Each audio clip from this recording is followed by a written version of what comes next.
What happens when a defense aerospace technology company moves directly into the rare earths and critical mineral supply chain? Today, we're looking at Mobix Labs, a NASDAQ listed company built around advanced connectivity, aerospace, and defense technologies, and its planned acquisition of Special Project Delivery. I'm Ricky Lee, and joining me on this episode of The Capital Compass are Phil Sansone, CEO of Mobix Labs, and Paul Cingarella, CEO of Special Project Delivery. Great to have you both with us. Good to be here. Ricky. So, Phil, let's start with the bigger picture. What is the strategic rationale behind bringing Mobix Labs and Special Project Delivery together? And why does this combination make sense right now? Well, as you know, last week we announced a letter of intent to acquire Special Projects Delivery, or SPD as we'll refer to them. As you know, Mobix has been known as a trusted supplier to the defense and aerospace electronics, as well as homeland security end markets. And we view this as a way to broaden our reach into that supply chain by going upstream and downstream now. We've got those end markets are very reliant on rare earth and critical minerals to build their products. So we just see it as an extension of the being able to serve the supply chain across various aspects of it. So we're looking to become a more vertically integrated company associated with those end markets. And the other thing to add is really there's also a lot of policy-driven decisions right now that are pushing us in this direction. Fantastic indeed. So, Phil, and I would amplify that on the why now.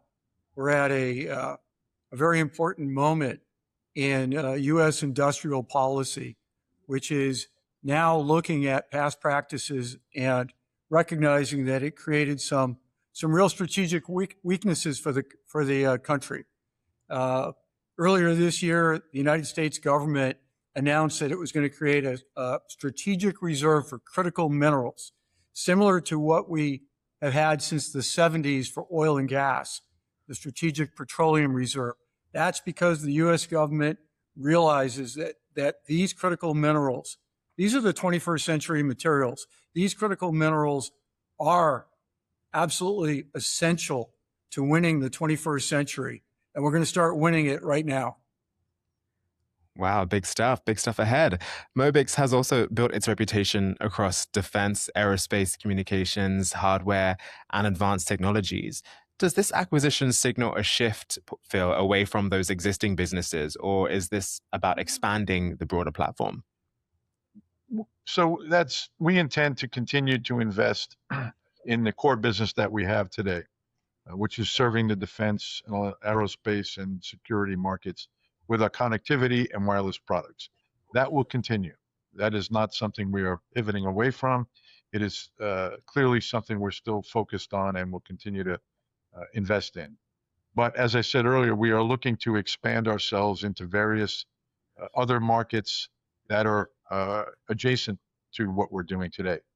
As well, this will allow us to expand our position in the supply chain so that we're ultimately viewed as a defense-oriented, vertically integrated platform that is really focused at the end of the day on providing national security through our products and services. And Paul, from your side of things, can you walk us through your business strategy and vision here? Why are rare earths and critical minerals so important, such an important strategic focus right now? Well, they're everywhere, but they're nowhere. And let me explain that.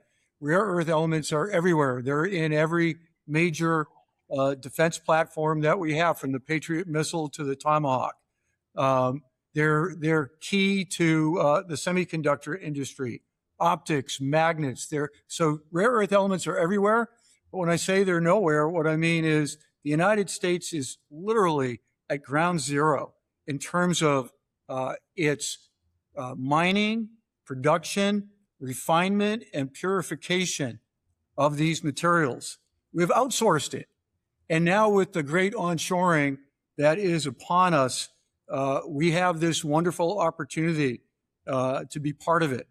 And we just want to play our role here by being one of the linchpins between the materials being mined and the products being manufactured. Mobix is at the other end of that spectrum now.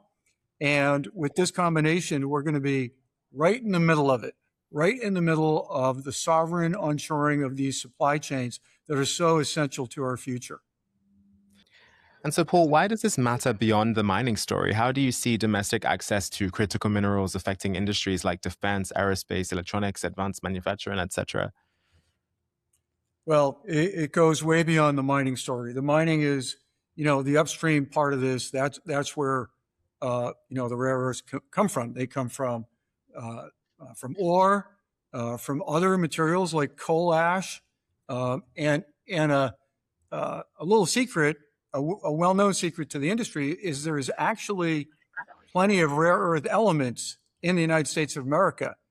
What matters is getting that material out of the mines into a plant that can pulverize, extract, purify, refine, so at the end of the day, you have neodymium metal, pure neodymium metal, or germanium tetrachloride, or these rare earth oxides.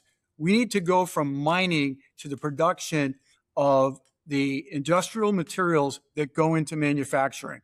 And we're having a manufacturing renaissance. Do you know that the AI industrial revolution is what people like to call it? I like to call it that. It will not succeed without two things: rare earth elements and enough electrons to do the compute. And we're actually focused on both. Little inside scoop from you there. Thank you very much. Phil, back over to you. How does this transaction fit into Mobix Labs' broader M&A strategy? What are the kinds of opportunities you're looking to build towards from here?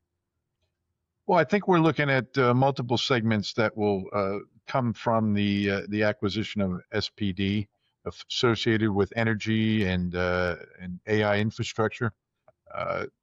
There's also a pretty big opportunity we continue to see in the wireless space that we're continuing to look at potential acquisitions there. There's a lot of unmanned aerial vehicles out there, UAVs, that there's quite a bit of attention. Again, that goes back to a similar issue where due to some policy, it has opened up an opportunity for US-based companies to really participate more freely in that business. Very similar to the situation with rare earth. And so we're continuing to look at that. And ultimately, we think we'll be successful in executing the strategy. And back over to you again, Paul. You did kind of touch on this at the start, but I wonder if you want a chance to expand on, from your perspective, why was Mobix the right fit right now? Mobix is a perfect fit for us. And I'll tell you why, Ricky. First of all, it starts with leadership. Mobix has a great CEO and a fantastic board of directors. If you look at its board of directors, I'm not putting an actual number on it, but I call it $1 billion board. In other words, these are guys that have been involved in American enterprise, billions and billions of dollars of value that they've created over many years collectively. So I look at the top when I look at a partner, and I love their leadership. I love their culture too. I'm getting to know them. I'm getting to know their culture, but I love what they encourage. They encourage frankness, candor, collegiality, teamwork, with a very, very aggressive and accountable frame in terms of what you're going to do, at the office today. Not that we're in the office every day these days, but you get my point. You might want to dust your shoulder off a little bit there, Phil. That was very nice of Paul to say that. And there's mutual respect there. So absolutely. And then the fit beyond that, Ricky, just in terms of they're in defense and aerospace. They're selling, this is public knowledge, to Boeing. They're selling into the Tomahawk. I mean, this is just music to my ears as as the CEO of the platform company, advancing the critical minerals, because that's where these things are being used. That's where the rare earth elements are actually being used. If you look at the F-35, it's got 14.8 kilograms of rare earth elements in it, like 17 different molecules. It's just kind of crazy. So to be actually connecting with a company that's already producing product that has some of these materials in it makes a lot of sense. And you know what? It's going to help us with scale. We've been a private company for 7 years, and our roots go back even further than that. But to have the potential scale that the Mobix platform provides for us is timely and essential. It's timely because the country is leaning into this buildup of the new manufacturing, onshoring of all these sovereign supply chains. It takes a tremendous amount of capital to make good on those objectives. And being part of a public platform through Mobix will give us the potential to acquire the capital that we're going to need to move the venture forward. And so just finally then to wrap things up today, if we were to fast forward 3 years from now, what does success look like for the company, Phil?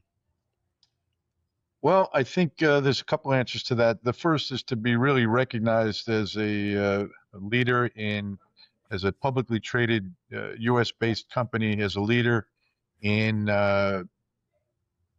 providing, as I said earlier, products and services around national security that really are multifaceted. That I think we would be viewed as a very competent company that cuts across many different industries, all again that are related to national security. So I think this is a major step towards that for Mobix, and a very, very what I think is a very big step forward. Did you want to add anything to that, Paul? I'd be glad to, Ricky. Thank you. So when we get in the room together, our mantra is national security matters. And 3 years from now, when the world looks at us, and Wall Street, Main Street, whoever, when they're looking at us, we want them to say, we know those guys. National security matters to those guys. And they're going to say that because they're going to look at our rare earth element plant that we're going to have producing and selling into aerospace and defense by then, because we're going to be helping data centers get more compute density out of their racks and other things that we have on the drawing board. So that's what the world's going to see 3 years from now, and we're just very happy to be here for this journey. Well, Phil, Paul, thank you both for joining us today and walking us through the Mobix Labs and Special Project Delivery story. For more information, you can visit mobixlabs.com. I'm Ricky Lee, and this has been the Capital Compass. Thank you all for watching, and we'll see you again next time.